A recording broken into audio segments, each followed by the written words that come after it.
welcome to this video about design implementation. Here I will touch upon different areas relating to the implementation of your role-playing game design. As usual, some of this is more aimed towards LARP than tabletop, but there is a lot of overlap. And in the course this week, you will also get to read different articles that goes deeper into these areas. So some of this we will just touch lightly upon in this video. So, game mastering. We have talked about how to design for steering play, both in the framing and in the gameplay. But once the game is running, then the tool you have to work with is game mastering. And here it is really important to keep in mind who the game is for. Hint, that's your players. And then you have to adjust the play for the dynamics to work for your players. Maybe your players take your design in a totally different direction than you had planned. But this doesn't have to be something bad. Sometimes it's better to just go with it. It's the yes and idea. And as we mentioned before, for educational games, this might be different. Here we might need to steer a bit more and can't have them run in any direction whatsoever.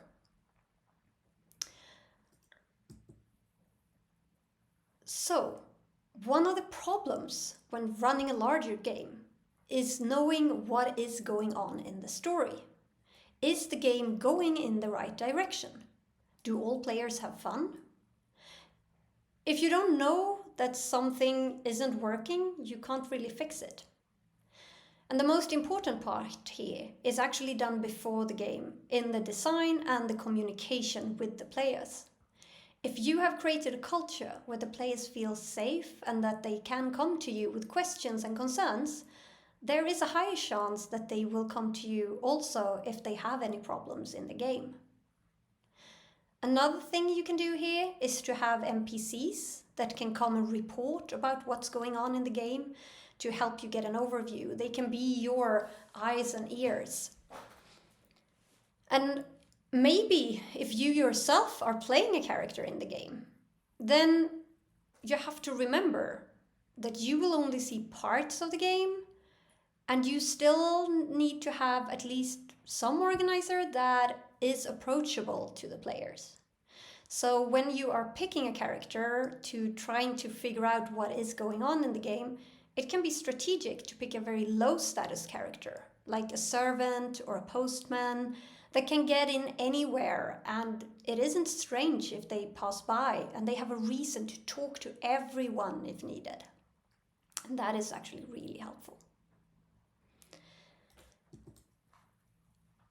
But if you are in a situation where you have some idea what is going on in the game, but you actually need to course correct, or you want to just steer the game slightly more towards one way, then what do?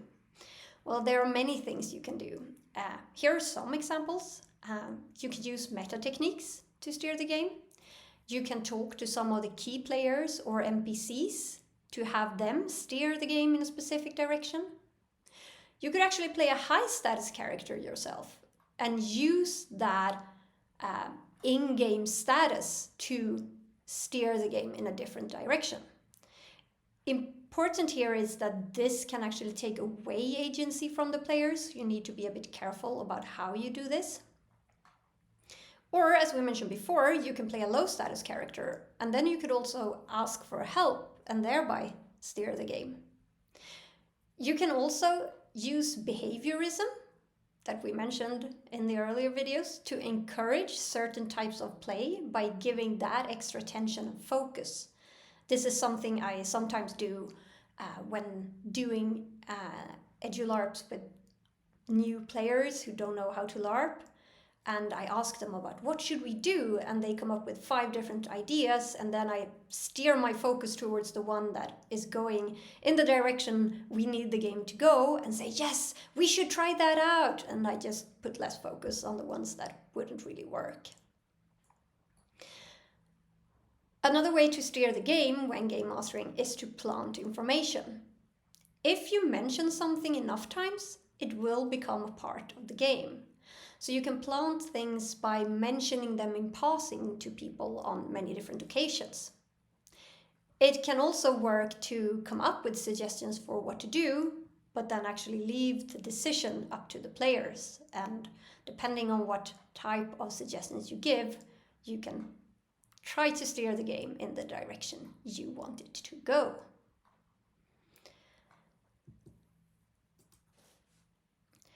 We talked about how the game is created for the players and that you should try to accommodate their wishes and ideas.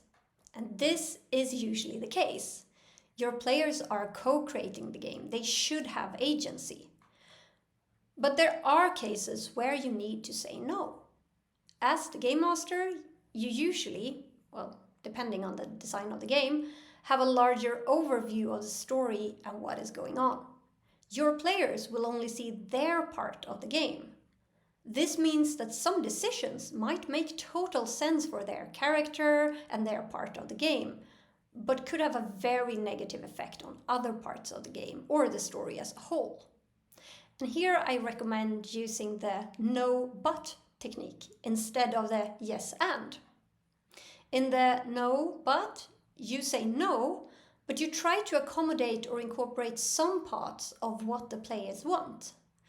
So for example, if you are running a game for beginners that are children and one of the kids wants to play death with the power to kill everyone they touch, and yes, this has happened, then you want to say no, since this means that it won't be a very long game and it won't be fun for the ones who get killed or for the one playing death, since they will be alone and bored super fast.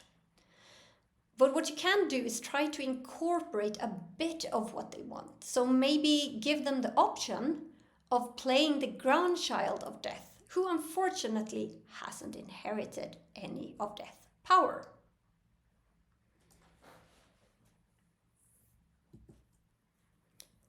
So when do you stop the game?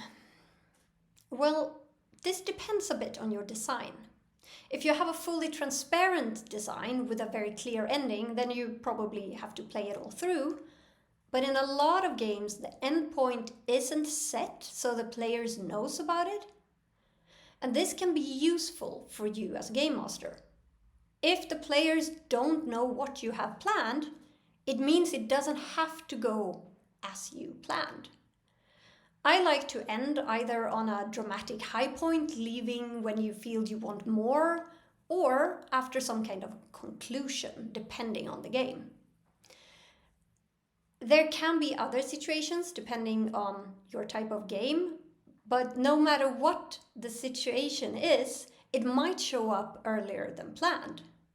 So if the scene you're looking for, or another scene but that has the same feeling, emergently comes up, then that might actually be a good place to stop and not just keep going for the sake of it because we have to have those 4 extra scenes. Maybe if it's a longer game, to have it an hour shorter might be worth it to have a really good ending.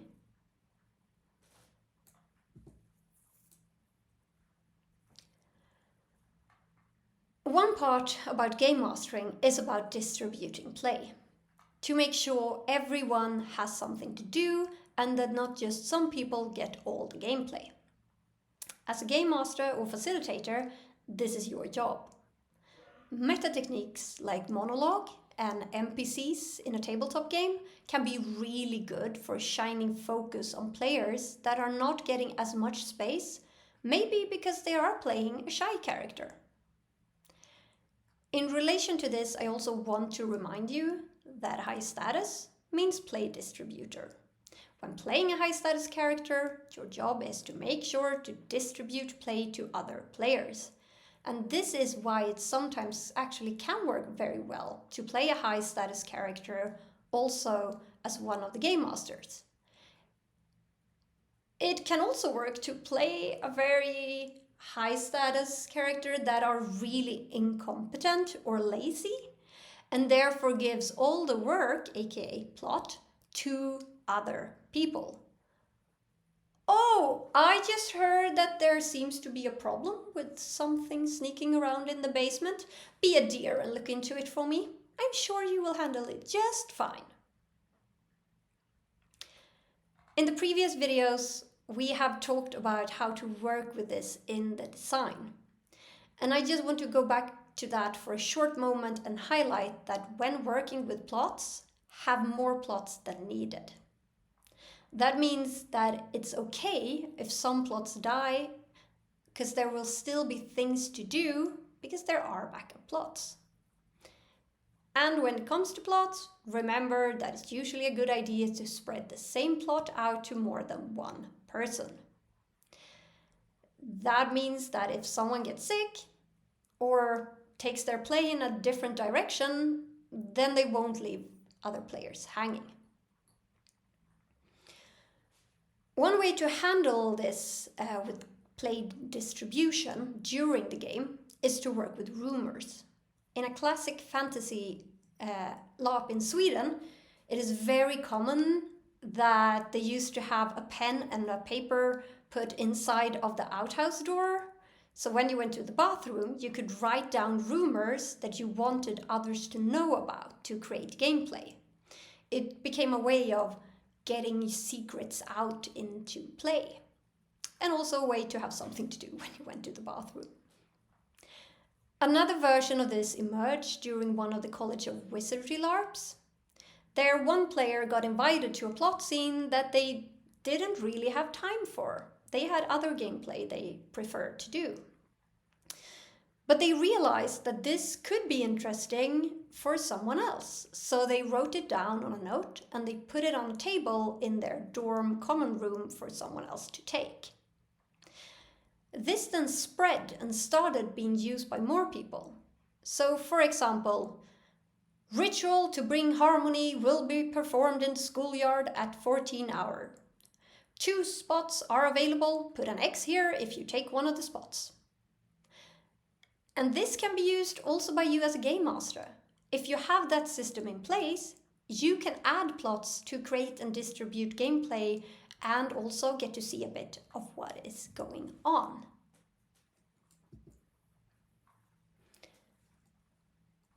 So we have talked about safety and how to calibrate for that.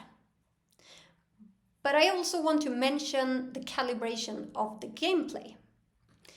This can both be designed for before by setting rules for what can happen when in the game, like the no one can die until the last evening or something like that. But it can also be used during the game.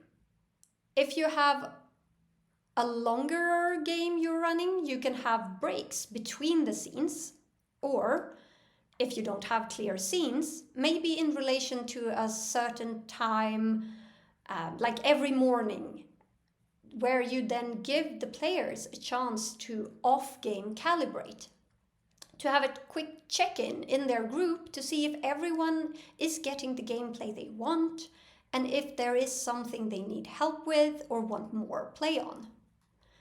This gives the players a chance to fix issues by themselves without everything needing to go through you as a game master. But it also becomes a chance for the group to see if there is any larger problem that they want to bring to you as a game master. For a tabletop campaign, this can be done by having a regular session for talking about how the game is going. It could be before each session, or maybe every 3rd session or so, depending on the group and how your campaign is built. Now let's get a bit more into the organizing parts here.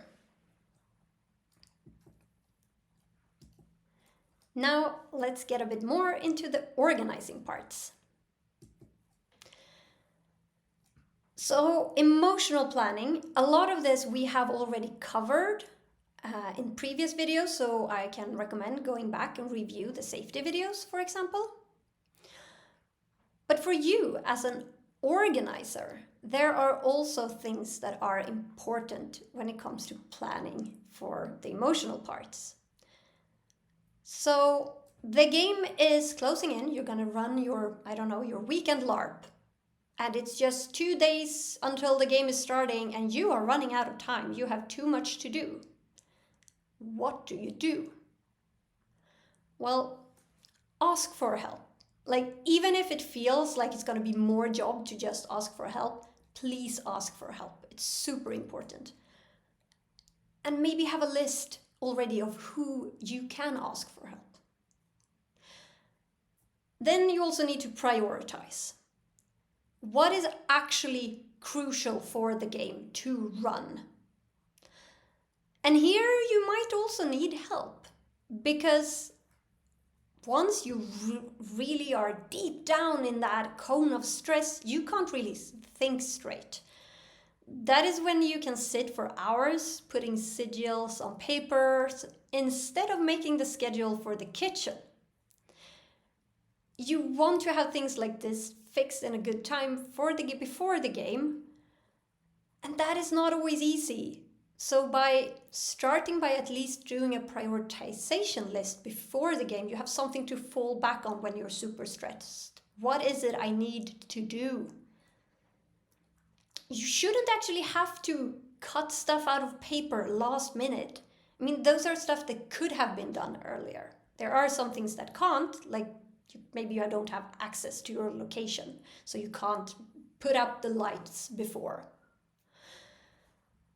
But this is easier said than done. So what you should do also is to decide cut-off points before. When will you actually call off the game? What are the deal breakers here? If we are fewer than X participants, maybe including room for some last minute cancellations, then we are going to cut the game.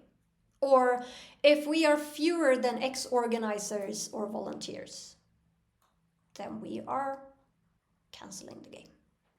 And sometimes these things might happen close before the game and can't really be foreseen. And then you need to be ready to make a decision. And that is why you don't want to be too stressed. For example, a friend of mine was organizing a LARP in a cabin just the other weekend. When they arrived, they couldn't make the water work. And after they had been trying for quite a while, he realized that this is a real issue. So he made a decision. If we can't get the water working within 10 minutes, we're going to call off the LARP, because we can't be there a full weekend without water. Luckily, they managed to fix it within those 10 minutes so they could run the game. But having those cutoff points are really important, and you need to stick with them. Don't move them. Oh, it's just one under the cutoff point. It should be fine. You put them there for a reason. Stick with them. It's really important for your mental health. Now, let's move on to some of the more physical parts. Some of the logistics. So let's start with some accessibility. What is important when you actually run the game is to be very clear, preferably way before, about what you can offer and within what frames you can guarantee needs to be met. And you can't always be inclusive to everyone, even if you would like to. Sometimes accessibility needs might actually be in opposition against each other. For example, someone wanting to bring a guide dog and someone else being severely allergic to dogs. And if you are a participant going to a game, it might be worth considering if this game is a good fit for you. Will you be able to have a good experience at this LARP? If you have a bad knee, then a hiking LARP might not be the best thing to sign up for. This doesn't mean that it won't be worth asking the organizers what level of accommodation they can offer.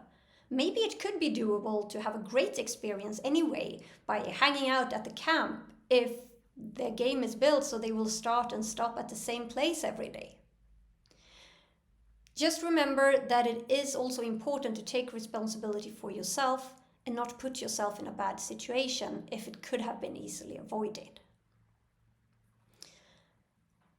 Now I want to talk about something that I call opting out areas. And this is not the same thing as an off-game room, which is of course also very important and something we have talked about in relation to safety. But here we instead are talking about having the possibility to opt out but still be in-game. You might not want to take part in the specific type of scene that is being played. Maybe it's too loud or too intense, but that doesn't necessarily mean that you want to be shut out of the game for hours.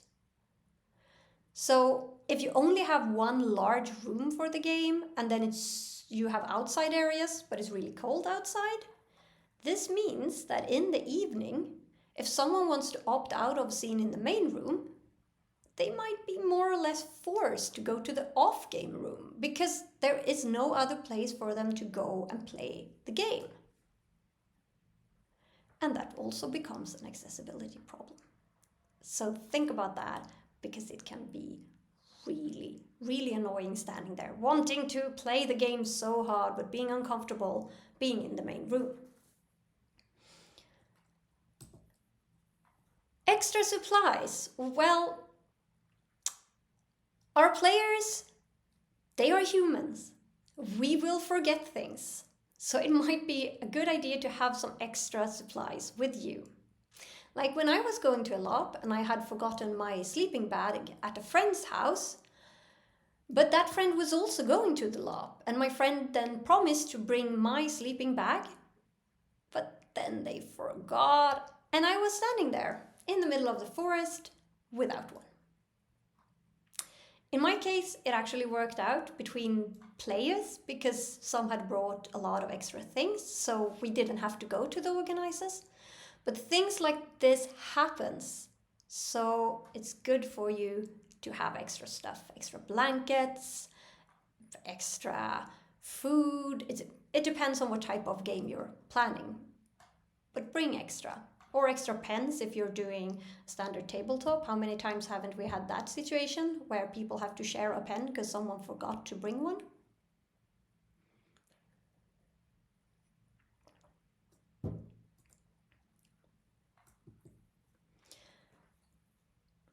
Emergency plan. So what to do if something goes wrong?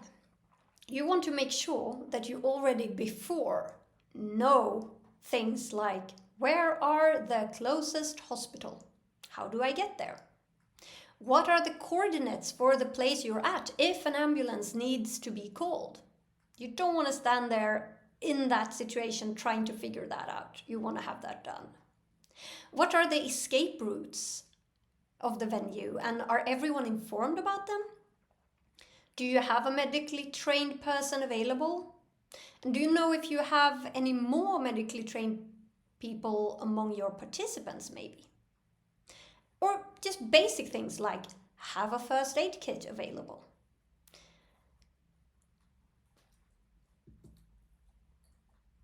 Needs. People have needs.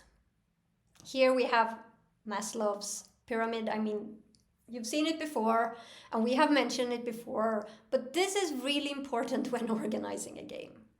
Having a plan for food logistics and toilets, that's extremely important, and I know of several cases where this was overseen. Please don't do that. And this also applies for time management. If you are running late with your workshop, don't cut out of sleeping time for your players. Your game will not be better because you cram in those 30-minute extra of workshopping when everyone is tired and hungry. Then they won't remember most of it anyway, and they will be in a bad mood. Stick to that, make sure people have what they need. If it's like, you can design games where part of it is to be off-game hungry, for example, but then you need to have been clear about that up front. So the game is done, but the work for the organizers are not.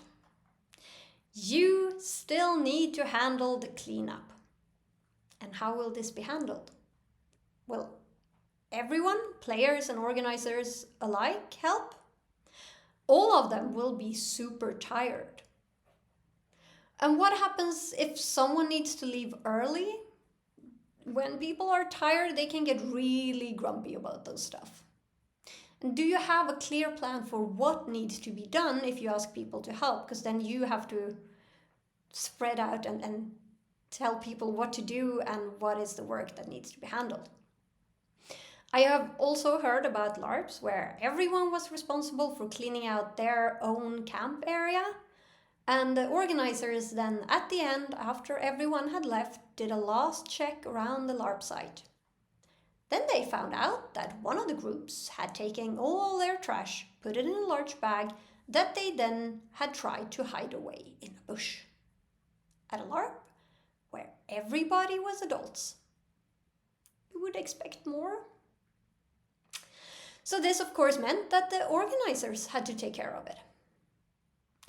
And in relation to this, we also have the environmental impact. Many times we buy things for our games that will create, a cool location. And then when the LARP is done, we don't really know what to do with it. It might be reused by you or someone else at another LARP if you have a place to store it. But this needs to be planned for. To throw away perfectly fine props because there was nowhere to keep them is a waste of money, of stuff, and it's bad for the environment. Another solution to this can actually be to rent stuff instead. There are a lot of places that rent out stuff for movies and the film industry that can be used for this. Of course, sometimes it costs almost as much as buying stuff new, but then you don't need to think about where to store them, and you can leave most stuff back at the same location, which is really practical from a logistic perspective. And also, when you rent stuff instead of buying, they can actually come with some patina, which can be nice so you don't have to fix them up to make them look used, which takes a lot of time. In general, when it comes to cleanup, I recommend the rule, leave it slightly better than you found it. It is a good rule to follow. I know of more than one instance where the cleanup job was so badly done that the venue decided not to rent out to role players or LARPs anymore. That is a waste of good venues, both for you as your own organizer group, but also for others. So once we are talking about this, let's move a bit deeper into location. So first things first, does the venue fill your needs? What is important for you in your game? Do you need many small rooms? Do you need the possibility for people to stay overnight? What is the accessibility like? How many bathrooms are there compared to how many players you will have at your game? How much time before and after the game do you need access to the venue, and is it available for that? It is also important to check around the venue. Are there neighbors that might be disturbed? And how can you get there? Do you need a car, or can you access it easily by public transportation? If you need to bring a lot of things, can you bring a trailer, or is there no room to have a trailer there? Once you have figured these things out and found a location that you like and that works well for you, then comes the contract. Make sure to go through it properly. What can you use and not? What happens if you break something? And what happens if there is something you don't agree upon? Make sure you have insurance and that you know what is covered by it. When you get access to the location, remember to take pictures of everything, both before the game and after. This can be very helpful if there would be some kind of dispute about the cleaning or about things being broken. If they were like that when you hired the place, then you need to have some kind of evidence for this. And also just scouting locations.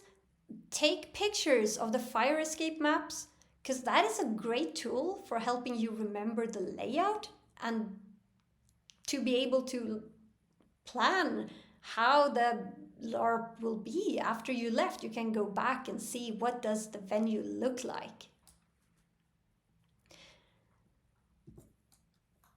So, talking about venue, let's talk a bit about venue design, because this is usually something you start work with it before, but a lot of it happens when you are there and have access to the venue. So I have split this into 4 different categories, but they do overlap a bit and they will affect each other. But we are starting out with spatial design. So spatial design is how you design your venue for interaction. Spatial design can enhance and reduce gameplay design issues.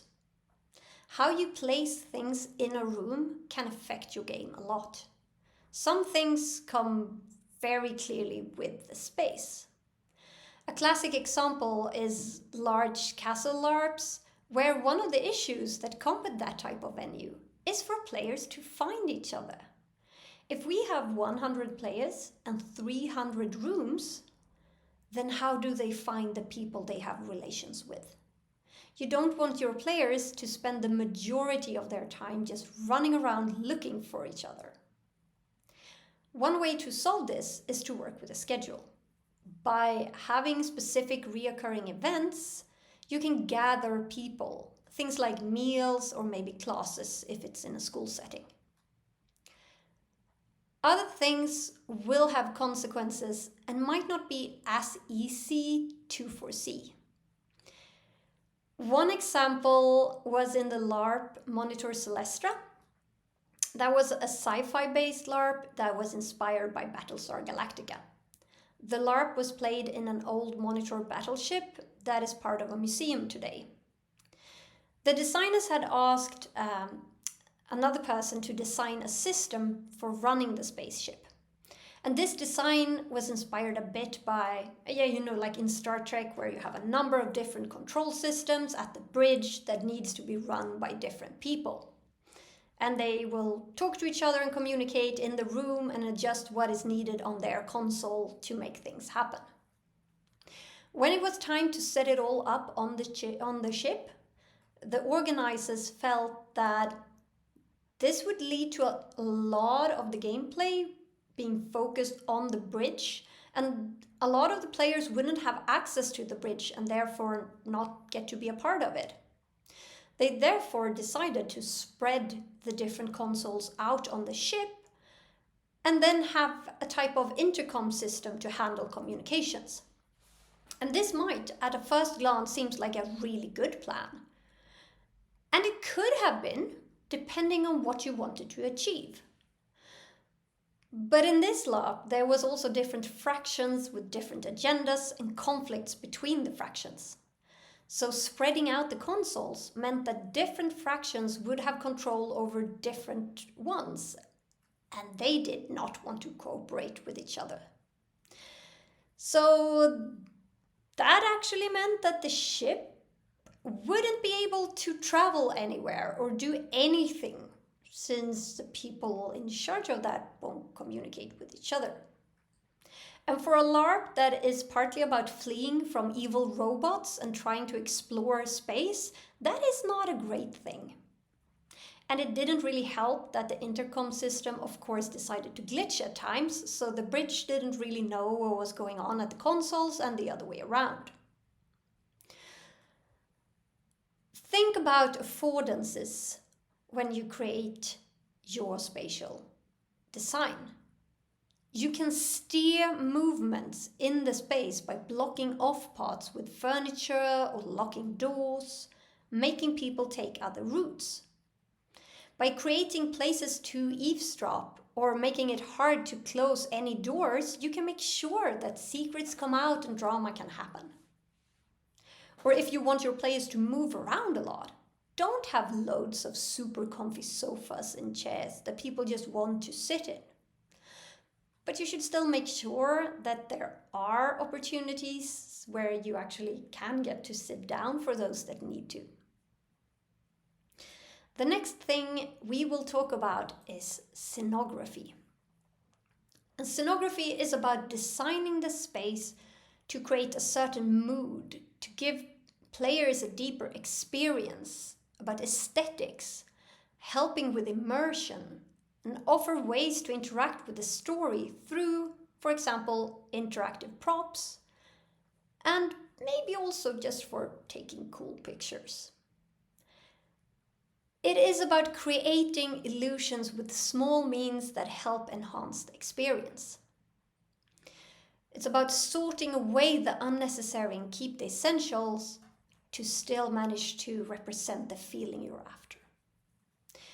For example, in the Android's LARP series, set in a world a bit inspired by Blade Runner, the designers had set a very narrow focus for what they wanted their players to experience. It was the feeling of eating noodles in the rain. And that went both for the design of the game and the scenography. In the prequel LARP, Android Beginnings, which was played inside what can almost be described as a black box, they did some very interesting work with their scenography. One of the main parts of the feeling here is rain. So how do you create that inside without setting off the sprinkler system and flooding the whole venue? Carl Nordblom, that was in charge of this, he focused on what can be associated with rain.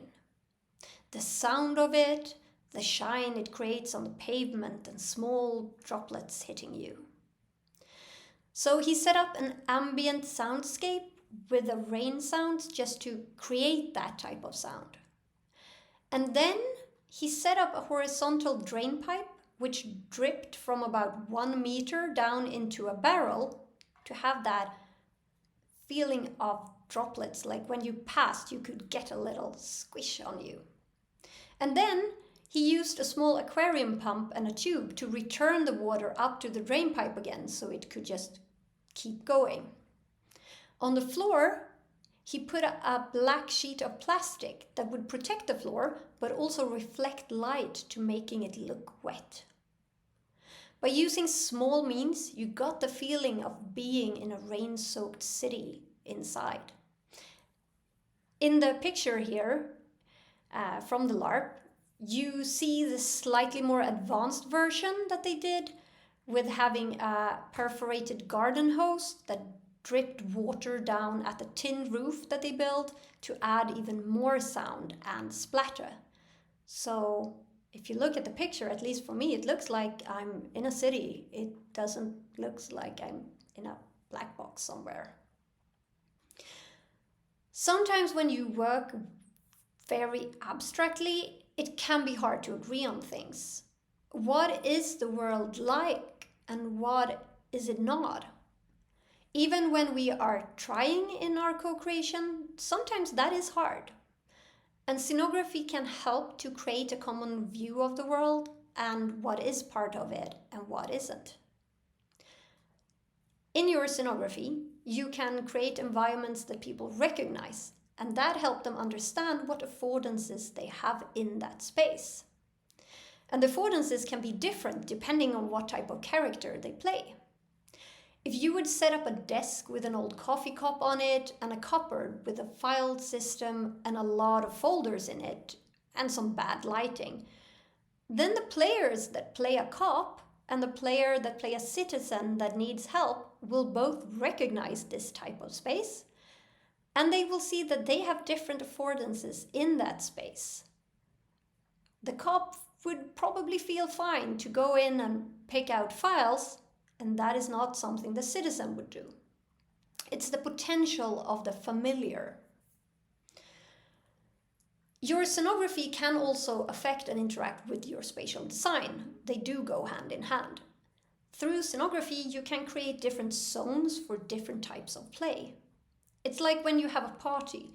Loud music and blinking lights in the living room will invite to dance, while the kitchen instead is where people hang out and talk, because it's quieter, there are food and drinks, and better light to see each other. By just using a carpet, you can create a space of its own inside a large room. Or by having paper slips with a print on them that connects to the game's themes and use that around unused rolls of toilet paper. And all of a sudden, you go to the bathroom and that becomes part of the in-game area. You can also use diegetic material to have materials available in-game that you would otherwise need to workshop, like having a yearbook photo of the class with names in a high school LARP.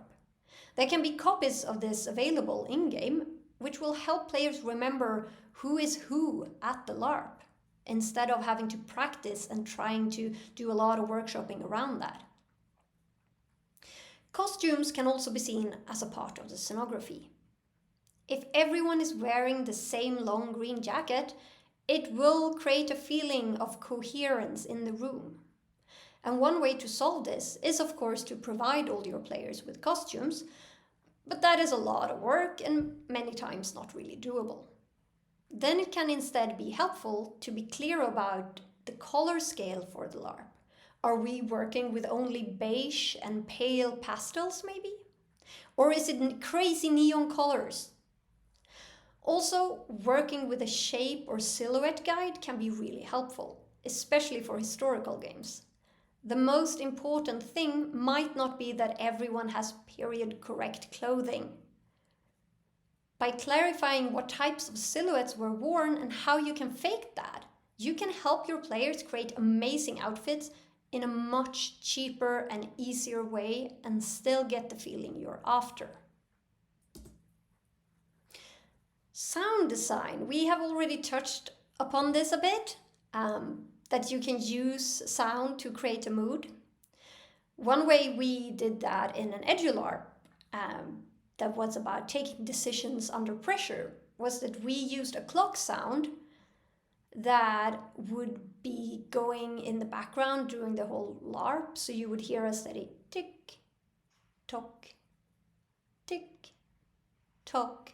And at the start, it was slightly slower than 1 tick per second, but as the game went on, it slowly increased in speed, and at the very end, it was almost 2 ticks per second. And this helped with building up a feeling of stress for the participants. You also need to think about sounds that are outside of what you create. Sounds that are already there and how the venue itself will affect the sound. What about the acoustics of the venue? Will this room all of a sudden be super loud if you have a lot of people in here? And what sounds are part of the soundscape already? Can they be used in your design? Or are they a problem that needs to be handled? If you want to do a LARP about really heavy themes, and there is a preschool next door, then that might affect when you want to run your game to make sure it's on a weekend and not a weekday, so you won't have happy children laughing in the background. Light design. So often you think about black box games that work very actively with light design. Here we have things like using spotlights to create focus on important things. But this also goes for other games. I know when they ran the LARP Marcello's Keller, many times they realized that the focus on gambling in the game changed a lot depending on where they placed the gambling table and how the lighting was at the table. But you should also consider more general parts. Do the lighting at the venue create the right mood, or do you need to adjust for it? If you want a tender and emotional LARP, then you might not want super bright white fluorescent lighting that can create a feeling of insecurity and having nowhere to get away. If you want a cozy, old-timey feel, Real candles can be great, but they also come with a fire risk that you need to consider. So what do the fire regulations say? Maybe it's not even allowed. And a classic thing I would say happened many times is that you have places where you're supposed to find a secret note or you're supposed to read something, and it's super dark in that space, so there's no way you could actually read the thing that you're supposed to read. That's not great light design. So no matter if it's sound design or scenography, make sure to prioritize your time. It can be easy to come up with super cool stuff that takes a lot of time to incorporate. Is the thing central, or is it just something you use to spice it up a bit? Does it actually support your main theme, like the eating noodles in the rain, for example? And how many people will get to experience it? Maybe it's the coolest thing ever, but only 2 people will see it. Is it worth all that time? And for those who get to see it, will anyone appreciate it? Because if someone really thinks it's cool and you will get a lot of love for it, maybe it actually is worth it sometimes. But some darlings will need to be killed, but some might get to stay just because they actually bring you energy. This was it for this time. So thank you for listening, and I hope you enjoyed the content.